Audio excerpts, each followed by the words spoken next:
दोस्तों, हमारी दुनिया कितनी ज्यादा खूबसूरत है ना? पर इस रोज की जिंदगी में हम लोग कितने ज्यादा बिजी रहते हैं। पर दोस्तों, क्या आप लोगों ने कभी सोचा है कि जिस ब्रह्मांड में हम लोग इतने सालों से रह रहे हैं, उसकी शुरुआत कैसे हुई होगी?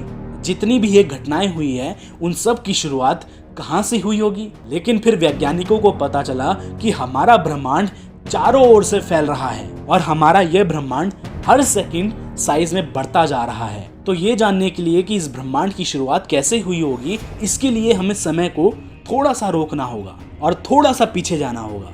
चलिए थोड़ा पीछे चलते हैं, कुछ ज्यादा ही पीछे चलते हैं।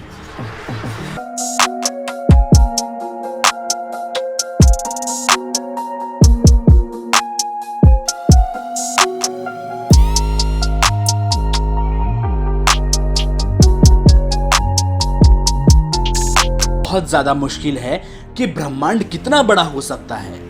पहले वैज्ञानिक सोचते थे कि ब्रह्मांड हमेशा से ही ऐसा होगा, लेकिन ऐसा नहीं था।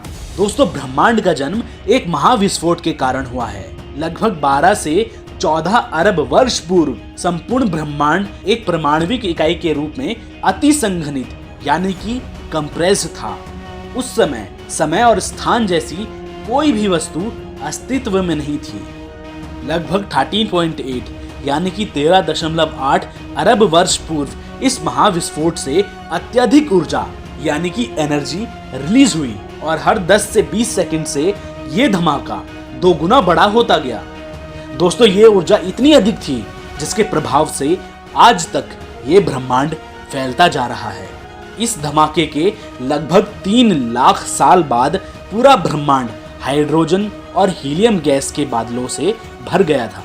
दोस्तों, इस धमाके के 3,80,000 साल बाद अंतरिक्ष में सिर्फ फोटोन ही रह गए थे और इन्हीं फोटोन से तारों और आकाशगंगाओं का जन्म हुआ और बाद में जाकर प्लैनेट्स और हमारी पृथ्वी का जन्म हुआ।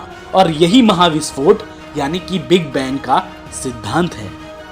दोस्तों, आधुनिक भौतिक शास्त्री जॉर्ज लेमेत्रे ने सन 1927 में सृष्टि की रचना के संदर्भ में महाविस्फोट सिद्धांत यानी कि बिग बैंग थ्योरी का प्रतिपादन किया।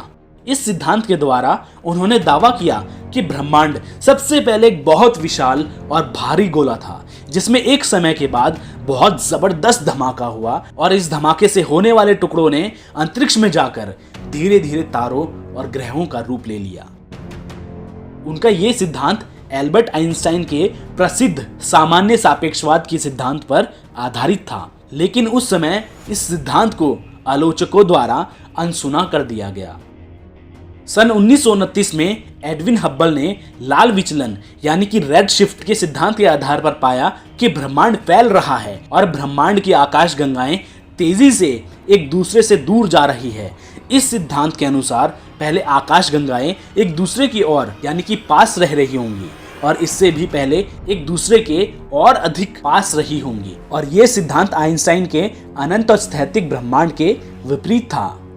निरीक्षण से निष्कर्ष निकाला कि ब्रह्मांड ने एक ऐसी स्थिति से जन्म लिया है जिससे ब्रह्मांड का सारा पदार्थ अत्यंत उच्च तापमान और घनत्व पर एक ही स्थान पर केंद्रित था और इसी स्थिति को ग्रेविटेशनल सिंगुलैरिटी कहा गया। दूसरी संभावना थी फ्रेड होयल स्टडी स्टेट मॉडल, जिसमें दूर होती आकाशगंगाओं के बीच हमेशा नए पदार्थों की उत्पत्ति का प्रतिपादन था। दूसरे शब्दों में, आकाशगंगाओं के एक दूसरे से दूर जाने पर जो खाली स्थान बनता है, वहां पर नए पदार्थों का निर्माण होता है। इस संभावना के अनुसार मोटे तौर पर ब्रह्मांड हर समय एक जैसा ही रहा है और एक जैसा ही रहेगा। फ्रेड होयल वो व्यक्ति थे जिन्होंने लेमेत्री के महाविस्फोट सिद्धांत का मजाक उड़ाते हुए इसे बिग बैंग आइडिया का नाम दिया था और काफी समय तक वैज्ञानिक इन दोनों सिद्धांतों के बीच विभाजित रहे। लेकिन समय के साथ वैज्ञानिक प्रयोगों और निरीक्षणों से महाविस्फोट के सिद्धांत को बल मिलता गया। 1965 के बाद कॉस्मिक माइक्रोवेव रेडिएशन की खोज के बाद इस सिद्धांत को सबसे ज्यादा मान्य सिद्धांत का दर्जा मिल गया। वर्तमान में खगोल वैज्ञानिक का हर नियम और इसी सिद्धांत का विस्तार है।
तो दोस्तों आज की वीडियो में बस इतना ही। तब तक के लिए जय हिंद, जय श्री राम।